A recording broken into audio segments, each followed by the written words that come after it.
जय और असम।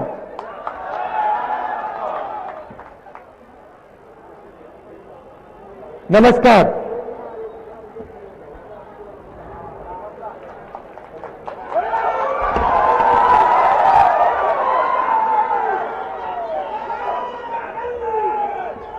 रिपुन बोरा जी,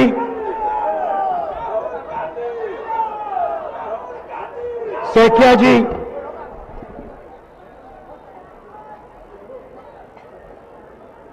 जितेंद्र सिंह जी, भूपेश बघेल जी, स्टेज पे कांग्रेस पार्टी के वरिष्ठ नेता,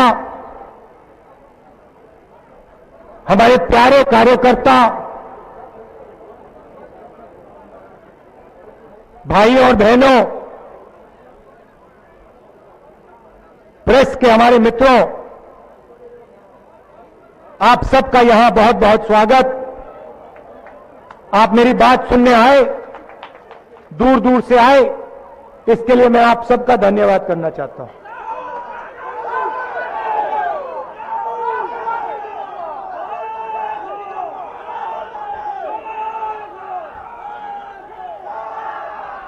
जब मैं यहां आ रहा था, मैं तरुण गोगोई की याद कर रहा था।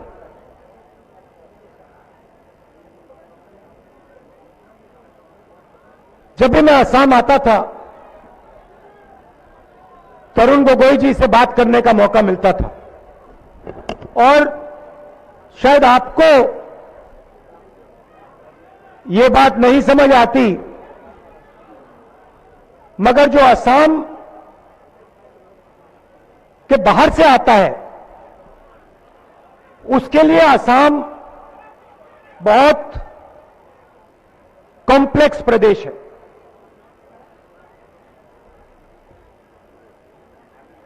अलग अलग धर्म, अलग जात, भाषाएं। और जब मैं आता था, हर विजिट पे तरुण गोगोई जी मुझे कुछ ना कुछ असम के बारे में ज्ञान देते थे। और मेरी जो असम की जानकारी थी, एक प्रकार से तरुण गोगोई जी बढ़ाते थे। और मुझे लगता था, हर बार मैं वापस जाता था, मुझे लगता था मैं कुछ सीख के गया। एक बार गाड़ी में उन्होंने मुझे बताया, जब यहां हिंसा का समय था, मुझे बताया पब्लिक मीटिंग में जाते थे और पता नहीं होता था कि वापस आएंगे। मतलब यह नहीं मालूम था कि ये इसके बाद पब्लिक मीटिंग होगी,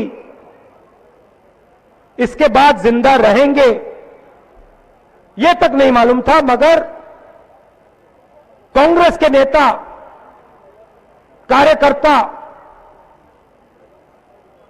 रिस्क लेके मीटिंग में जाते थे। और हमारी जो टीम थी, और उसमें हमारे बड़े बड़े नेता हैं, वो जो टीम थी उसने असम को जोड़ने का काम किया। आस्ते आस्ते आस्ते आस्ते जो नफरत फैल गई थी, गुस्सा फैल गया था, उसको जोड़ने का काम इस टीम ने किया। और उसी तूफान में से हमारे नेता तरुण गोगोई जी तैयार हुए।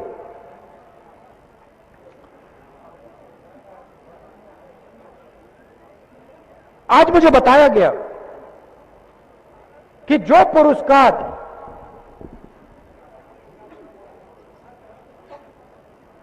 असम के सिपाही को दिया गया, तरुण गोगोई को दिया गया, उस व्यक्ति को जिसने इस प्रदेश को जोड़ा, उस व्यक्ति को जिसकी पूरी जिंदगी इस प्रदेश की रक्षा करने के लिए गई, और मैंने देखा कि उसी लिस्ट में जिसमें तरुण गोगोई जी का नाम था, उसी लिस्ट में पीएम ऑफिस का एक ब्यूरोक्रेट का नाम था। और मुझे दुख हुआ कि हिंदुस्तान की सरकार ने तरुण गोगोई जी का और इस प्रदेश का अपमान किया। एक तरफ एक व्यक्ति जिसने अपनी पूरी जान दी, जिंदगी दे दी, असम को जोड़ा, भारत का झंडा, उसकी रक्षा की, और दूसरी तरफ पीएम ऑफिस के एक ब्यूरोक्रेट जिन्होंने सिर्फ एक काम किया, नरेंद्र मोदी जी की हाहाकारी। दोनों को आप एक अवार्ड देते हो। तो एक प्रकार से तरुण गोगोई जी मेरे गुरु थे और मुझे अच्छा नहीं लगा। मुझे लगा कि ये सही बात नहीं की इन लोगों ने। मैंने जोड़ने की बात की, असम को जोड़ने की बात।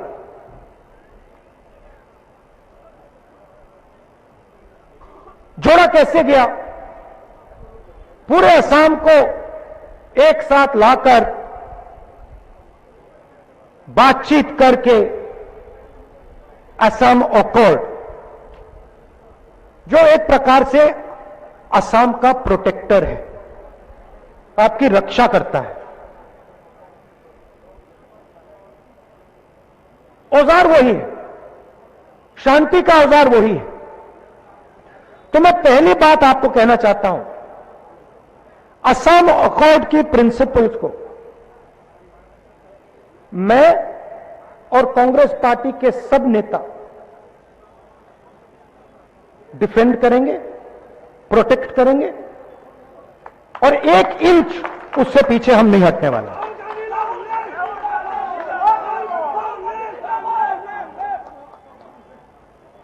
इलीगल इमिग्रेशन का मुद्दा है,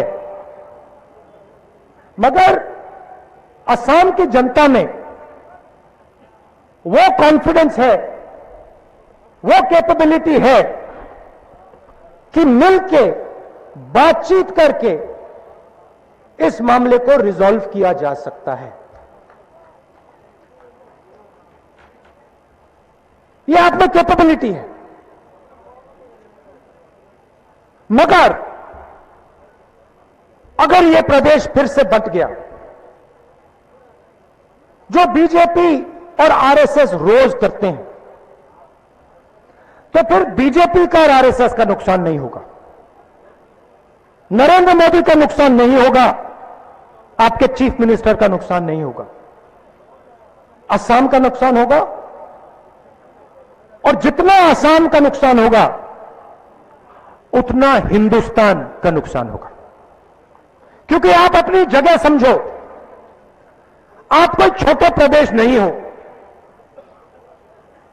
आप हिंदुस्तान के गुलदस्ते के एक सुंदर फूल हो, और देश को जितनी आपको देश की, ये बात आप कभी मत भूलिए, ये बात आप कभी मत भूलिए जो मैं बोल रहा हूं, जितनी आपको देश की जरूरत है उतनी देश को आपकी जरूरत है। तो असम में हिंसा आएगी, असम बटेगा तो हिंदुस्तान को चोट पड़ेगी और असम को चोट पड़ेगी, और हम ये नहीं चाहते हैं और ये हम नहीं होने देंगे। हमने ये गमछा पहना है, ये मैं आपको दिखा देता हूं। इस पे लिखा है CAA, CAA, और इस पे हमने क्रॉस लगा रखा है। मतलब चाहे कुछ भी हो जाए, चाहे कुछ भी हो जाए,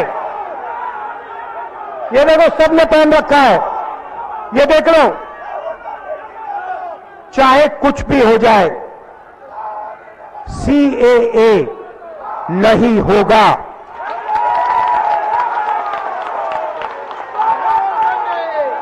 हम दो हमारे दो, हम दो हमारे दो, अच्छी तरह सुन लो, नहीं होगा, कभी नहीं होगा। राहुल गांधी, राहुल गांधी, राहुल गांधी।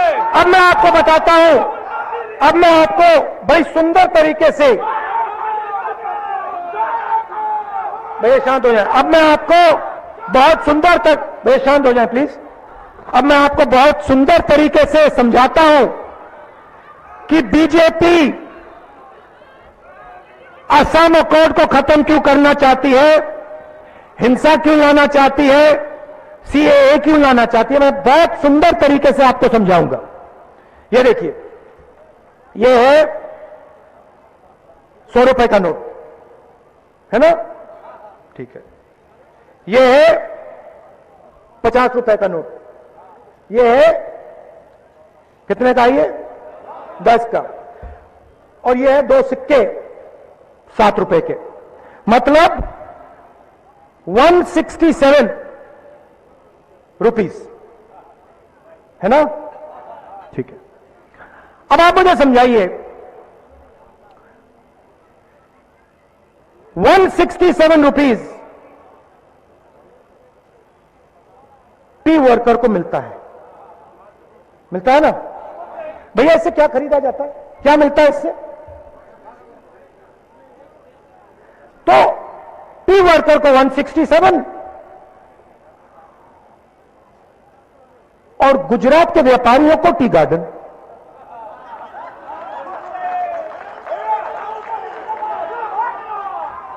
चाय के वर्कर को 167 और गुजरात के व्यापारी को टी गार्डन। इसीलिए ये आसाम को बांटना चाहते हैं, क्योंकि ये जानते हैं कि अगर आसाम से चोरी करनी है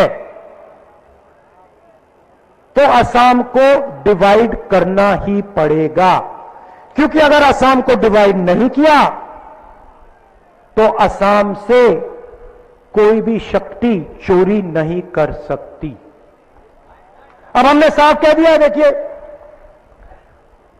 167 ये हुआ, ये क्या भैया 200, मतलब इससे 2 रुपए कम होंगे, और ये कांग्रेस पार्टी हर रोज टी वर्कर के जेब में डालेगी, मतलब 365 रुपीस। और जो हमारे टी वर्कर्स हैं, आप अच्छी तरह सुन लीजिए, ये जो आपको 167 मिल रहा है, चाय के मजदूर अच्छी तरह सुन लीजिए, ये जो आपको 167 मिल रहा है, इसमें ये जो है ना, हम जोड़ देंगे ऐसे और आपकी जेब में डाल देंगे। अब आप पूछोगे अरे भैया, अगर आप 200 रुपए हर मजदूर के जेब में डालोगे तो पैसा कहां से आएगा? मैं बता देता हूं, गुजरात के व्यापारी से। सीधी सी बात है, वो आपका जो है वो आपसे छीन रहा है। मजदूर भूखा मर जाता है, इनकी सरकार कुछ नहीं करती। कोरोना आया, देश के सबके सब मजदूर सड़क पर वापस घर की ओर चले, हाथ जोड़ के ये मांगा था उन्होंने नरेंद्र मोदी से, इससे ज्यादा नहीं, बस का टिकट दे दो। अच्छा ठीक है, बस का नहीं देना तो रेलवे टिकट तो दे दो। नरेंद्र मोदी कहते नहीं, मैं नहीं दूंगा। तुम कौन हो? हम दो हमारे दो, और किसी को कुछ नहीं। हम दो हमारे दो, तो सुंदर पोस्टर बना रखा है, हम दो हमारे दो।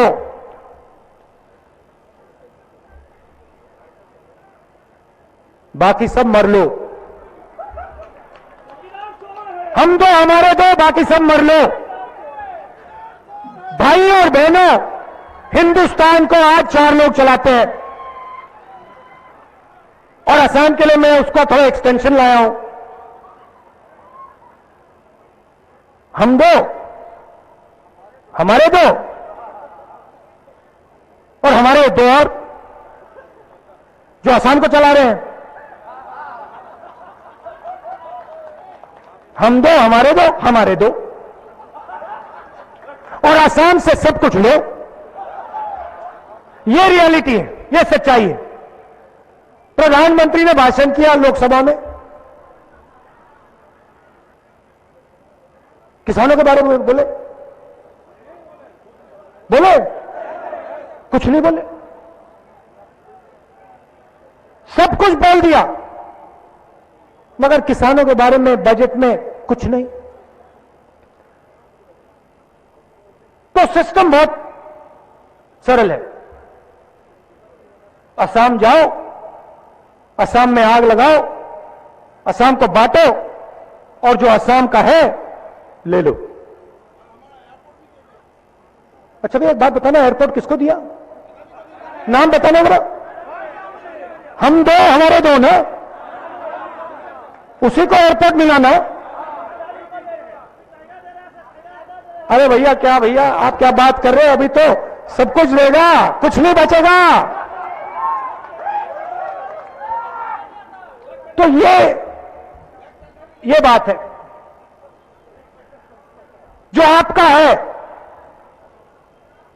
वो ये चाहते हैं और जानते हैं कि अगर आपको बांट दिया, अगर यहां आग लगा दी, तो जो भी लेना चाहते हैं ले लेंगे। और मैं यहां इसलिए आया हूं, और ये जो हमारे कांग्रेस पार्टी के नेता यहां खड़े हैं इसलिए आए हैं, हम आपको बताना चाहते हैं कि असम को दुनिया की कोई ताकत नहीं तोड़ सकती। और जो असम अकॉर्ड को छूने की कोशिश करेगा, जो यहां नफरत फैलाने की कोशिश करेगा, उसको असम की जनता और कांग्रेस पार्टी मिलकर सबक सिखाएगी।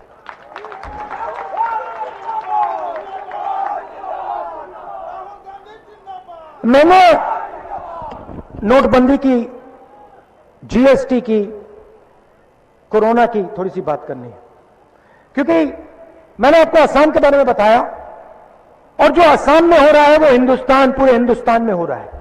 तो थोड़ा सा मैं हिंदुस्तान में जो हो रहा है उसके बारे में आपको बताना चाहता हूं।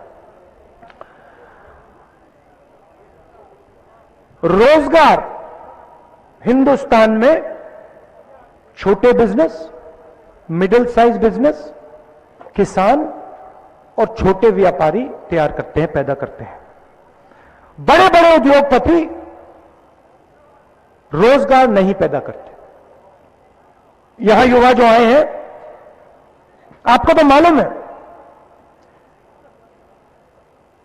कि असम को, अगर हम असम की बात करें तो युवाओं के सामने सबसे बड़ा मुद्दा रोजगार का मुद्दा है। असम का युवा जानता है कि बीजेपी सरकार हो तो असम में उसे रोजगार नहीं मिल सकता, यह तो पक्का है। और आप किसी से भी पूछ लीजिए, सड़क पे जाइए, पूछ लीजिए भैया यहां रोजगार मिला किसी को? ना, कहीं नहीं। इसका कारण है, और मैं कारण आपको समझाना चाहता हूं। रोजगार छोटे व्यापारी, छोटे बिजनेस, मिडिल साइज बिजनेस तैयार करते हैं। और पिछले 5-6 सालों से इस रोजगार की रीढ़ की हड्डी पर नरेंद्र मोदी ने आक्रमण किया है। पहला आक्रमण नोटबंदी, आपके जेब से 500 और 1000 रुपए का नोट निकाला, और जो छोटे छोटे बिजनेस थे एक के बाद एक के बाद एक के बाद एक वो बंद हुए। किसानों के घर में से पैसा निकला, मजदूरों के जेब में से पैसा निकला। नरेंद्र मोदी वहां नहीं रुके। उसके बाद जीएसटी, फिर वही बात जो नोटबंदी के पीछे सोच थी, कमजोर लोगों को मारो, गरीबों को मारो, उनसे पैसा छीनो, वो ही जीएसटी में किया। आप किसी भी दुकान में चले जाइए, किसी भी छोटे व्यापारी के पास जाइए, उससे पूछिए जीएसटी से फायदा तुम्हारा हुआ, हां या ना? देखिए यही पूछ लेते हैं, बताओ जीएसटी से फायदा हुआ? नहीं हुआ। पूरा देश ये चिल्ला रहा है जीएसटी से फायदा नहीं हुआ, नोटबंदी से फायदा नहीं हुआ। उसके बाद कोरोना में लाखों करोड़ रुपए नरेंद्र मोदी ने इनका कर्जा माफ किया, हम दो हमारे दो का। गरीबों से फिर से पैसा छीना और उनका कर्जा माफ किया। और अब 3 खेती के बिल लाए जिससे ये पूरे खेती के सिस्टम को खत्म करने वाले हैं। और हिंदुस्तान का सबसे बड़ा बिजनेस 80 लाख करोड़ रुपए का बिजनेस 2 लोगों को पकड़ाने जा रहे हैं। भाइयों और बहनों, जब तक हम छोटे व्यापारियों को, स्मॉल मीडियम बिजनेसेस को, किसानों को मजबूत नहीं करेंगे, तब तक ये देश में रोजगार पैदा नहीं हो सकता है। सच्चाई। और नरेंद्र मोदी 24 घंटे इस रीढ़ की हड्डी पर आक्रमण करते हैं। कांग्रेस पार्टी गरीबों की पार्टी है, कमजोरों की पार्टी है, किसानों की, मजदूरों की, छोटे व्यापारियों की, छोटे बिजनेस वालों की, मिडिल साइज बिजनेस वालों की। हम जनता की पार्टी है, लोगों की पार्टी है। और जब हम यहां सरकार में आएंगे, 2-3 चीजें आपको दिखने को मिलेंगी। सबसे पहले जो नफरत फैलाई जा रही है वो खत्म हो जाएगी। दूसरी बात, हम किसी को पीछे नहीं छोड़ने वाले हैं। हर जात, हर धर्म, हर भाषा, हर व्यक्ति की हम रक्षा करेंगे और हम सबको एक साथ मिलकर आगे बढ़ाएंगे। और तीसरी बात, जो हमारे युवा हैं, आपको याद होगा 2004 के पीरियड में 2014 तक आपको याद होगा कि पूरे हिंदुस्तान में तेजी से इकोनॉमिक ग्रोथ हुई थी।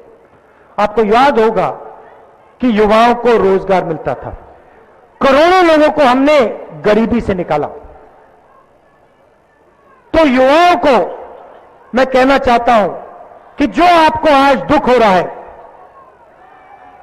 जो आपके दिल में घबराहट है, हम इस घबराहट को मिटा देंगे और हम आपके लिए असम में रोजगार पैदा करेंगे। यह मेरा पहला दौरा है और मैं यहां फिर से आऊंगा, असम आऊंगा और बहुत सारे मुद्दे हैं। आज मैंने सिर्फ 2-3 मुद्दे उठाए हैं, मगर ये बहुत जरूरी मुद्दे हैं,